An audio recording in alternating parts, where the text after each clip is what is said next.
अस्सलामु अलैकुम वरहमतुल्लाहि वबरकातुहू।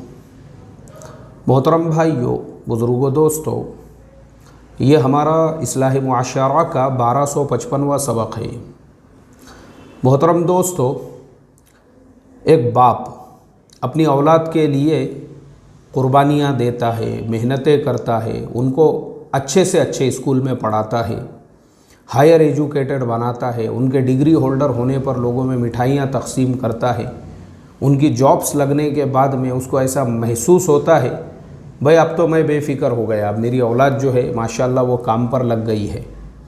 लेकिन अगर वही औलाद उस बाप को बुढ़ापे में भी मारे पीटे, यहाँ तक कि उसको कोर्ट कचहरी तक खींचे, या बाप को जो है पुलिस स्टेशन में ख़ुद अपनी औलाद के ख़िलाफ़ FIR कराना पड़े, तो मुझे आप बताओ एक बाप के लिए इससे बड़े दुख की, अफसोस की और गम की बात क्या होगी। अब मैं आपको मुसलमान समाज के दो वाक़ियात बताता हूँ। वो मुसलमान कौम, वो मुसलमान समाज जिनको अल्लाह तबारक व तआला ने ये कुरान करीम अता फ़रमाया है, जिस कुरान करीम के अंदर अल्लाह तबारक व तआला ने साफ़ लफ्ज़ों में फ़रमाया, वक़द्दा रब्बुका अल्ला तअबुदू इल्ला इय्याहु व बिल वालिदैनि इहसाना। इस कुरान में बार बार फ़रमाया, माँ बाप के साथ हुस्ने सलूक करो, माँ बाप के साथ हुस्ने सलूक करो, माँ बाप के साथ हुस्ने सलूक करो। और ये हदीस अल्लाह के नबी सल्लल्लाहु अलैहि वसल्लम की, जिसमें अल्लाह के नबी सल्लल्लाहु अलैहि वसल्लम ने फ़रमाया कि बाप की खुशी में अल्लाह की खुशी है और बाप की नाराज़गी में अल्लाह की नाराज़गी है। लेकिन मुझे आप बताओ, अगर यही कुरान और हदीस के मानने वाले अपने बाप को मारे पीटे, बाप के दांत तोड़ दे, बाप का हाथ तोड़ दे, बाप को कोर्ट कचहरी तक, बाप को यानी मजबूर कर दे पुलिस स्टेशन तक जाने के लिए, इससे बढ़कर अफसोस की बात हमारे लिए क्या होगी। लेकिन ऐसा आज हमारे समाज में हो रहा है। अगर एक वाक़या होता तो मैं इसके ऊपर सबक नहीं देता था, लेकिन मुझे दूसरा एक और वाक़या जो है अभी सुबह में ही सुनने के लिए मिला, बड़ा अफसोस हुआ, बड़ा गम हुआ मुझे। और वाक़यात क्या है? पहला वाक़या है हैदराबाद का, दूसरा वाक़या है बम्बई का। दोनों वाक़यों की स्टोरी एकदम सिमिलर है, एकदम एक दूसरे से मिली हुई है। हैदराबाद का वाक़या ऐसा है, 76 साल के एक बुज़ुर्ग है जिन्होंने अपने बेटों को लिखाया, पढ़ाया, हायर एजुकेटेड बनाया, जॉब के लिए, काम के लिए सऊदी अरब भेजा। बेटे वहाँ पे माशाल्लाह अच्छा खासा कमाने लग गए। कमा के बेटों ने जो है अच्छी वहाँ पे दौलत जमा कर ली, इंडिया में आए, प्रॉपर्टीज़ बनाए। प्रॉपर्टीज़ बनाने के बाद में बेटों ने जो लाया हुआ पैसा था, पता नहीं अब उसको कहाँ पे उन्होंने ज़ाय और बर्बाद किए। उसके बाद में बेटों ने बाप जिस घर में रहता था, बाप से लड़ाई झगड़े करके कि वो जो तुम्हारा रहता हुआ मकान है उसको बेचो और हमको हमारा हिस्सा दे दो, हमारे दरमियान में तकसीम करो। हालांकि उसी बाप की और दो बेटियां भी हैं जो जवान हैं।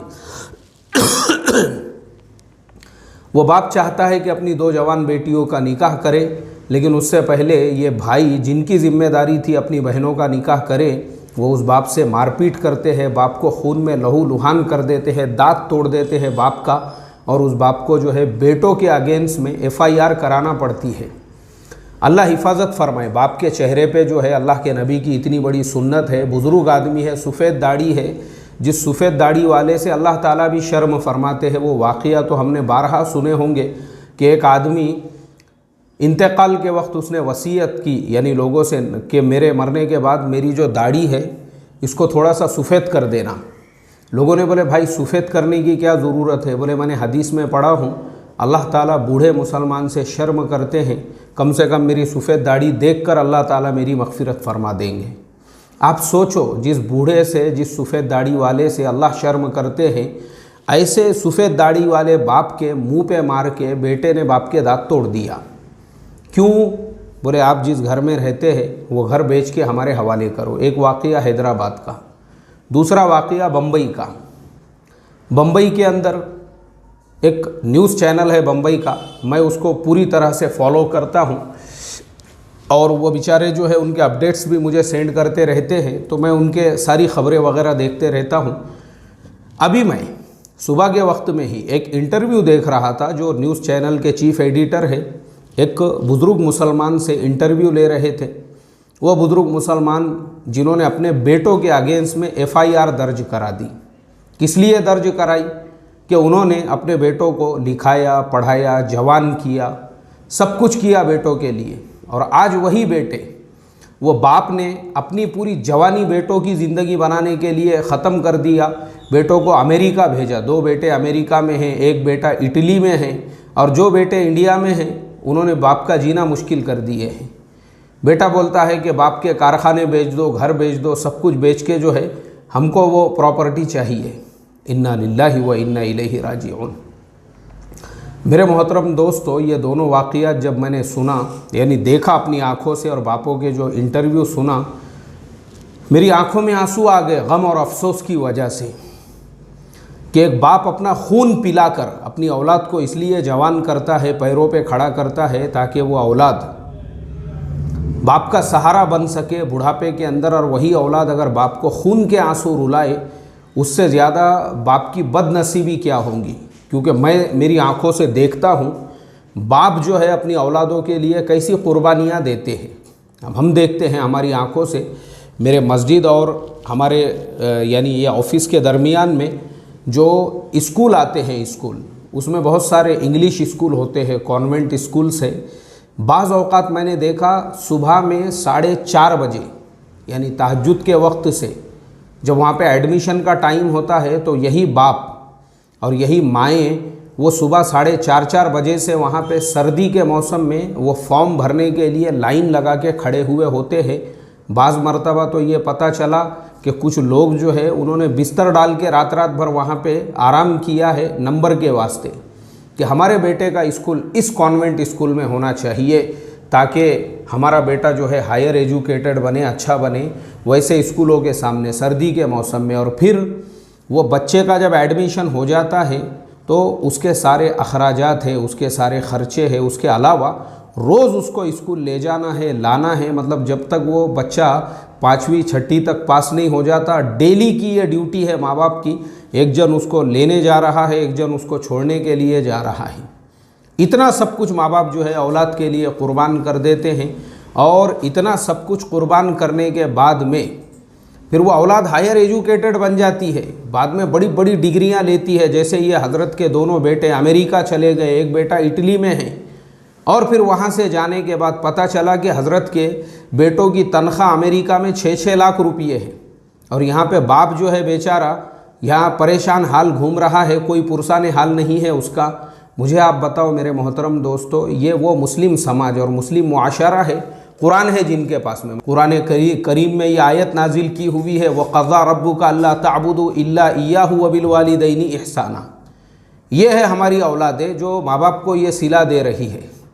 हमारे से अच्छे तो मैं समझता हूँ जो जिन लोगों के पास में कुरान नहीं है, इस्लाम नहीं है, 1000 गुना अच्छे है वो हमारे से। मेरा एक बॉस, एक कंपनी में मैं जॉब करता था, मेरे बॉस की वालिदा की किडनी फेल हो गई, यानी किडनियाँ काम करना बंद कर दी, दोनों भी किडनियाँ।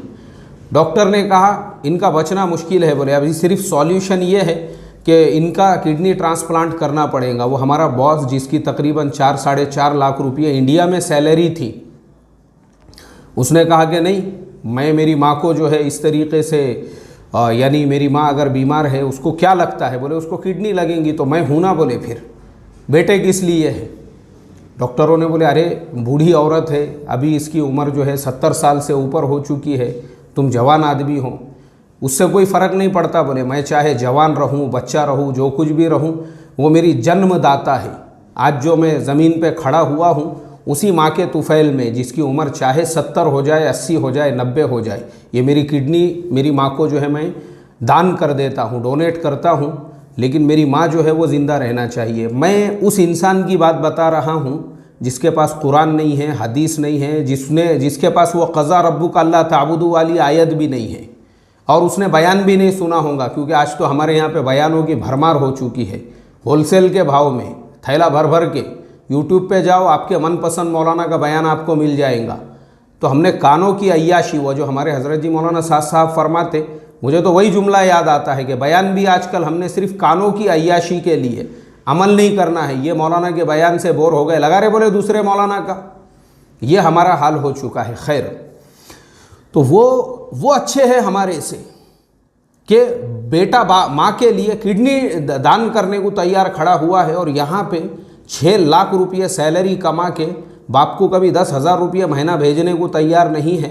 चलो ठीक है, नहीं भेज रहा है, तूने तेरी ज़िंदगी सेटल कर दी, अच्छी बात है, लेकिन अरे कम से कम जो बाप के पास है वो लेने के लिए मारा मारी, हाथ तोड़ दिया उसने बाप का।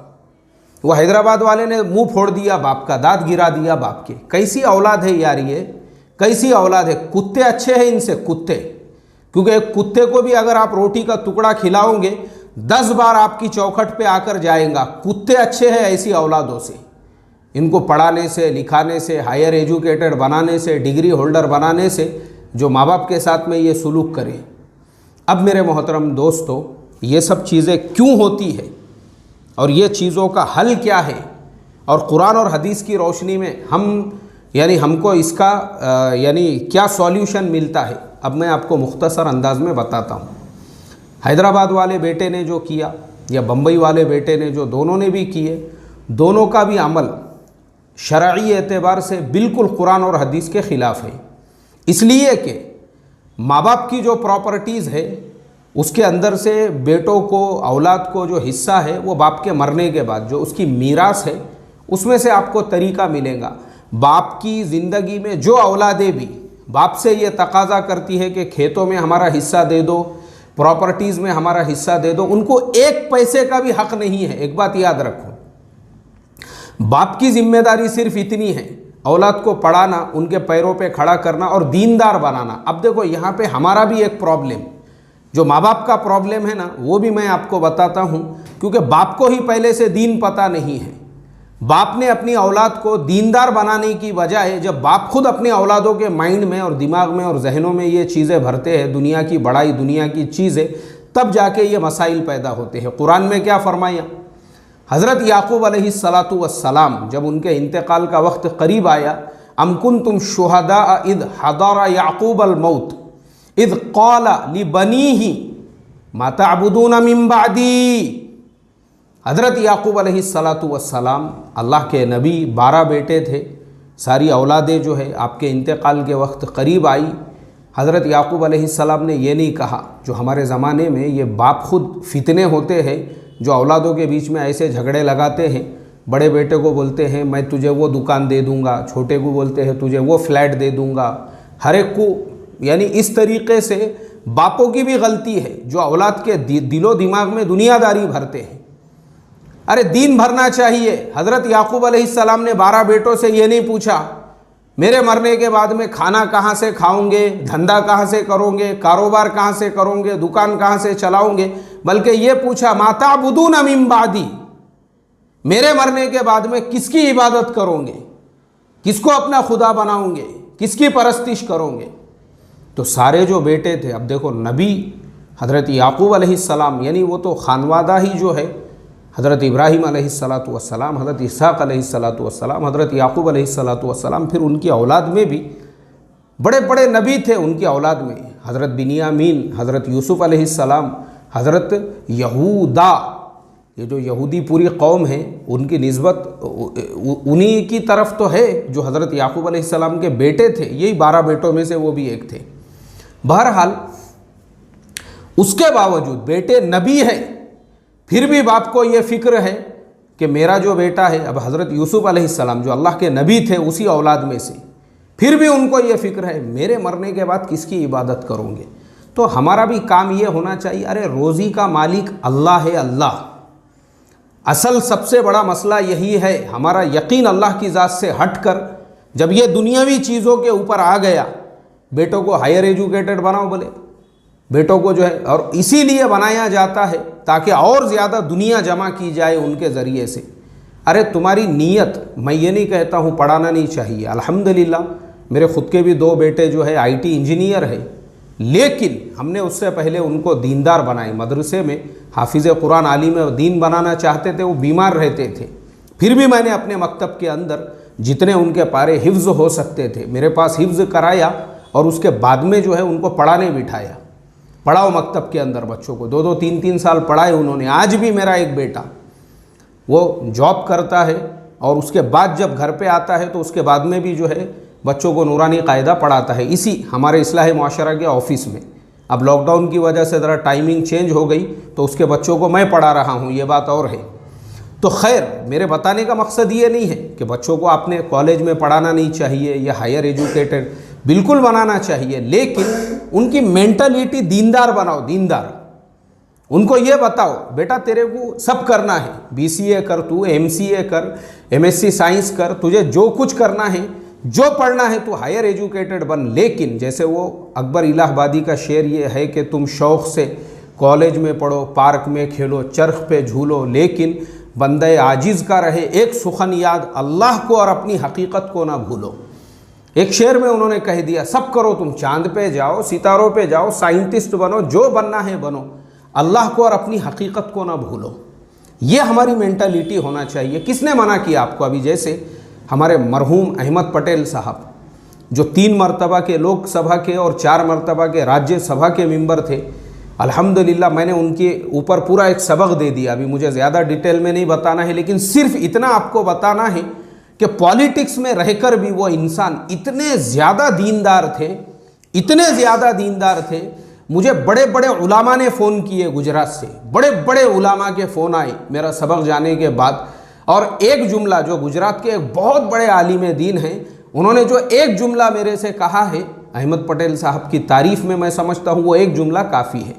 बोले मौलाना बड़े बड़े शेखुल हदीस में वो अखलाक, वो सिफ़ात, वो तकवा नहीं होता होगा जो अहमद भाई पटेल के अंदर था। मैं गवाह हूँ बोले इस चीज़ का। इतने बड़े आलिम जब उन्होंने ये बात कही, मेरी आंखों से बेसाख्ता आंसू बहने लगे। तो बहरहाल मेरा बताने का मकसद यही है, औलाद को इंजीनियर बनाओ, डॉक्टर बनाओ, प्रोफेसर, जो बनाना है बनाओ, लेकिन उनकी मेंटलिटी दुनियादारी वाली मत बनाओ। अब प्रॉब्लम कहाँ क्रिएट होता है? जब बाप की ही मेंटलिटी ये होती है कि बेटों को बैलों के जैसा तैयार करो दुनिया कमाने के लिए, तो उनकी मेंटलिटी दुनियादारी की होती है। फिर वो बेटे जैसे जैसे बड़े होते हैं वो दुनियादारी के हिसाब से ही सारी चीज़ें सोचते हैं, और फिर मसाइल ये पैदा होते हैं कि बाप के बोकांडी पे बैठ के मुसल्लत हो जाते हैं, हमारा घर दो, हमारी दुकान दो, हमारी प्रॉपर्टी दो, ये हमको दे दो, वो हमारे नाम पे कर दो। ये इसीलिए होता है। बाप के मरने के बाद फ़ौरन मीरास की तकसीम होना चाहिए। हमारे समाज में ये सब गैरों की रसूमात है। बाप के ज़िंदगी में ही मुसल्लत होकर प्रॉपर्टीज़ मांगना वो इसलिए है क्योंकि बाप के मरने के फ़ौरन बाद में शरई तौर पे हम लोग मीरास को तकसीम नहीं करते हैं। और मैंने देखा वो बुज़ुर्ग के भी जो बच्चे थे, माशाल्लाह जुब्बा गिब्बा अच्छा था, उसका भी लंबा चौड़ा, सर पे टोपला भी था, सारी चीज़ें थी, लेकिन उसको मसाइल ही नहीं मालूम है मीरास के और मीरास की तकसीम के, वरना ये हरकतें नहीं करता था वो। उसने खाली जुब्बे को दीन समझा हुआ है, अल्लाह हिफाजत फरमाई। तो असल चीज़ जुब्बा नहीं है, जुब्बा लंबा होना चाहिए, बल्कि असल जो चीज़ है वो ये है उसको मीरास के मसाइल पता होना चाहिए। और ये कि बाप के मरने के फ़ौरन बाद, हमारे यहाँ दीनदार घरानों में भी ये चीज़ नहीं है कि बाप के मरने के फ़ौरन बाद में उसकी मीरास की बराबर से तकसीम हो। ना बहनों को उनका हिस्सा दिया जा रहा है, ना बेटों को उनका हिस्सा। इसलिए बेटे ये सोचते हैं बाप के मरने के पहले ही अपने हिस्से में जो आता है खींच लो, अपन कर लो, कब्ज़ा कर लो, लो खींचो, हमला करके जो है जो अपने कब्ज़े में आता है खींच लो अपन, अल्लाह हिफाजत फरमाए। तो ऐसा मत करो। इसके लिए दोनों से मेरी रिक्वेस्ट है, दरख्वास्त है, और बाकी तमाम सुनने वाले माँ बाप से ये कहूँगा, देखो अपनी औलादों को की मेंटालिटी दीनदार मेंटालिटी बनाइए, उनको दुनियादार मत बनाइए। अल्लाह ताला से दुआ करता हूँ अल्लाह ताला हम तमाम को अपने माँ बाप की कदर करने वाला और माँ बाप को भी औलाद को प्यार मोहब्बत के साथ में दीनदार बनाने की और औलाद के साथ में जो है बराबरी का सलूक करने की तौफ़ीक़ अता फ़रमाएँ। अस्सलामु अलैकुम व रहमतुल्लाहि व बरकातुहू।